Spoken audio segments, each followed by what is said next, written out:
What's going on, YouTube? Welcome back to another video. And today we're gonna be reacting to what happened to banned YouTubers. I don't know what YouTubers got banned, so we both gonna find out. But without further more, my phone. Well, let's get into the video. Make sure I like, comment, share, and subscribe though.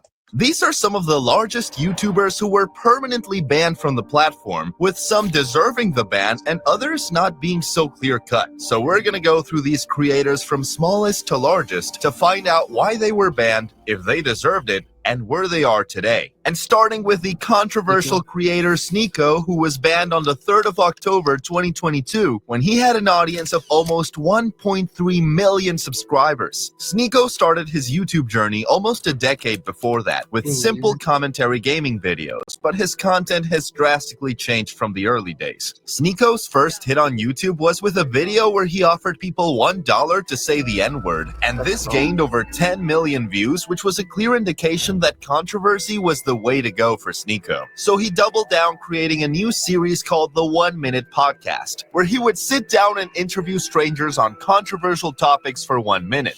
Are you a feminist? Would you ask me that? Yes, I am. Yes. I don't know. No, I'm not.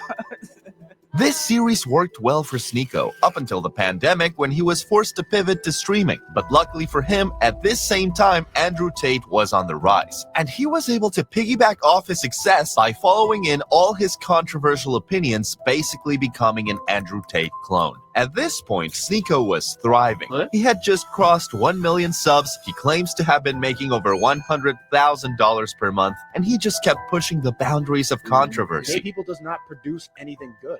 I guess this is the truth. But the day came where YouTube finally pulled the plug on all things Sneako, because in 2022, both of his channels were terminated, with the given reason being as vague as a violation of YouTube's terms of service. But in reality, this was more likely linked to the fact that he had just met up with Andrew Tate to stream a couple days later. After the ban, Sneako moved over to Rumble, and he's still getting himself into his fair share of controversies.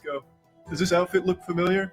This is the same thing I wore last time I took you over my knee and spanked your bottom with some discipline. But despite all of this, Sneako has actually grown in popularity ever since the ban, as he remains extremely relevant to this day, which is something that cannot be said about EDP445, because this ban destroyed his life. And rightfully so. EDP445 was a YouTuber with 2 million subscribers who gained love amongst his viewers for always speaking his mind without a filter. But on the 18th of April 2021, EDP would get exposed for trying to meet up with a 13-year-old girl. This expose video... And notice, bro, he tried to meet with a minor, man.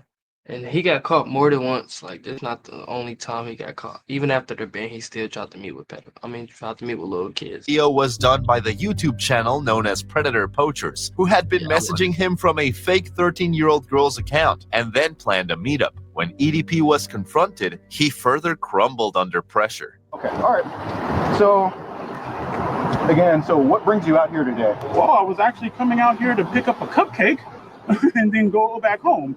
After this, EDP lost... Why he look like Mr. Clean though? This may be the last ad you see. With Pi Adblock, visit your favorite websites and watch ads disappear. 200,000 subscribers in a week until he was permanently banned off of YouTube. He tried to use other platforms like Facebook, but that didn't work either because they quickly banned him too. He even struggled to find a regular job as he bounced around from Lyft driving to Uber Eats to any other low-skilled job he could find. But having become one of the most recognizable predators in America, this fact was always quickly pointed out to whatever company hired him, and they would instantly cut ties. Despite having gone social media silent for a couple of years, somehow, EDP has found his way back onto YouTube just recently, uploading a video to a brand new channel on the 1st of August. So this is my 9 millionth fucking attempt at trying to create a motherfucking YouTube channel.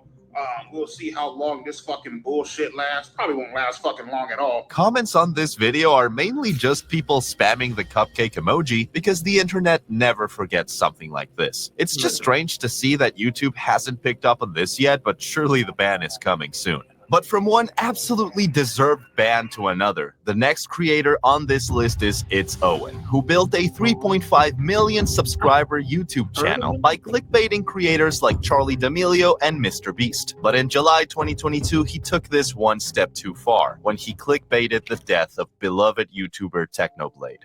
On the 1st of July, Technoblade's death was announced publicly. And whilst the whole YouTube community were showing respect to the legend, It's Owen took this opportunity to farm some views and uploaded a video titled MrBeast's Final Goodbye to Technoblade. Yeah, I've seen that. Final goodbye to Technoblade and their last time playing Minecraft. But this video had nothing to do with that, and was just 1 minute of Technoblade playing Minecraft with a fake MrBeast tweet at the end of it.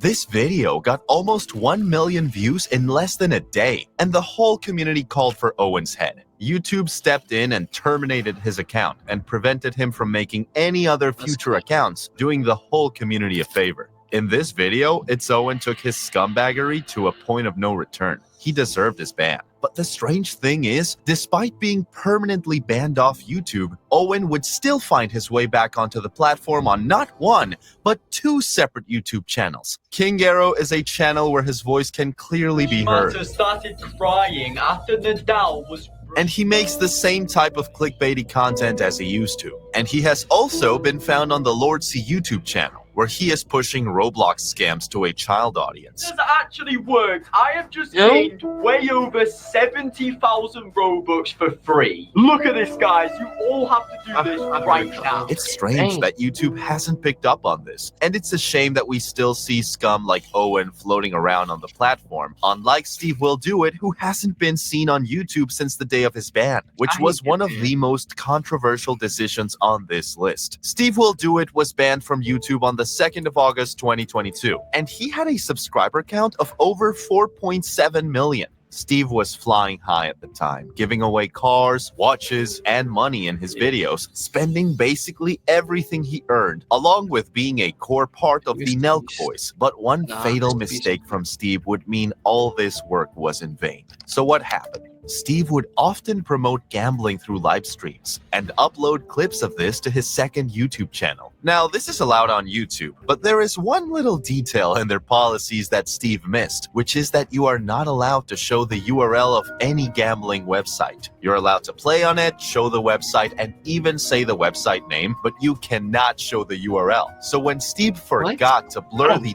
.com out of his video, they terminated his second channel. Steve then went on to create a new second channel, which YouTube claimed was ban evasion, and then took down his main channel for this, leaving Steve with nothing. But things went from bad to worse for Steve, because not only were his personal channels banned, but he was not allowed to show up on any other YouTube channels without risking them getting banned. So he was no longer allowed to appear on the Nelk channel, the one he had been a core member of and helped build for years. Like the team that we talk to at YouTube, it's like, it's out of their control. They basically said, like, your channel's going to be deleted if Steve's in your videos. Steve still sticks around with the Nelk Boys, but he just can't appear in any of their videos. And he has now moved to Rumble, where he continues to make gambling content, but to a much smaller audience than before. But whilst one can see the good in Steve, it's hard to do the same for JStation, because he was banned from YouTube for faking his girlfriend's death.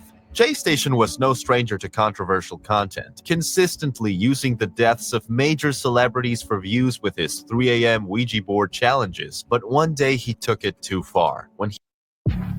Hey, you! Me? Yeah, you! Don't you want to play? He released a video titled, "My Girlfriend Alexia Died. Rest in Paradise." I never wanted to make a video like this, ever. Last night, we lost Alexia. I didn't even know. To a drunk driver, guys. He literally fake crying like, oh my god, bro.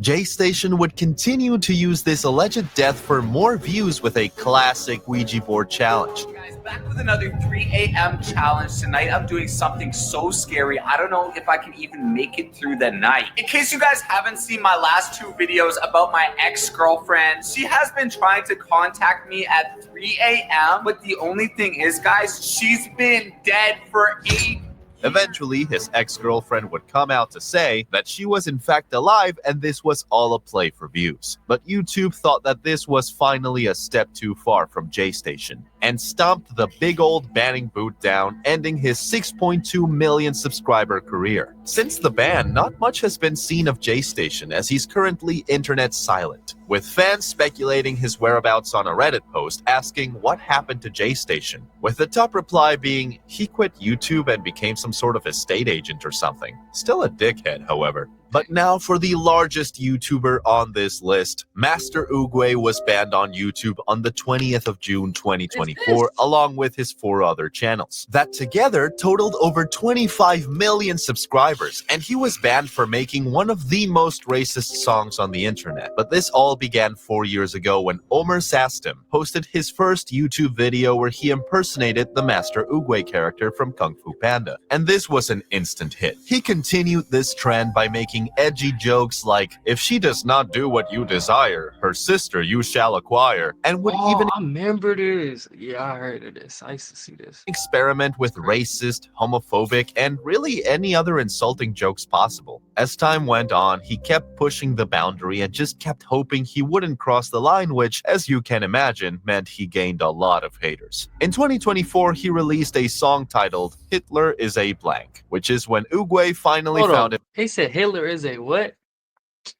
Nah, bro. He deserved to get banned. Himself on the other side of the line. YouTube was flooded with people reporting him, and they decided to pull the plug. He took to Twitter saying, "Wow, the haters that spam reported me actually did it. I'm permanently banned from YouTube. Hope you guys will reconsider this, as I definitely changed my content for the better." But YouTube wouldn't change their minds. Oogway remains banned on YouTube, but is still active on other platforms where he did a 10-day challenge donating 1 cent to Palestine for every follower he gained, seemingly trying to save his personal image, but the damage was done. And it seems like there is no repairing his relationship with the platform that he loved so much.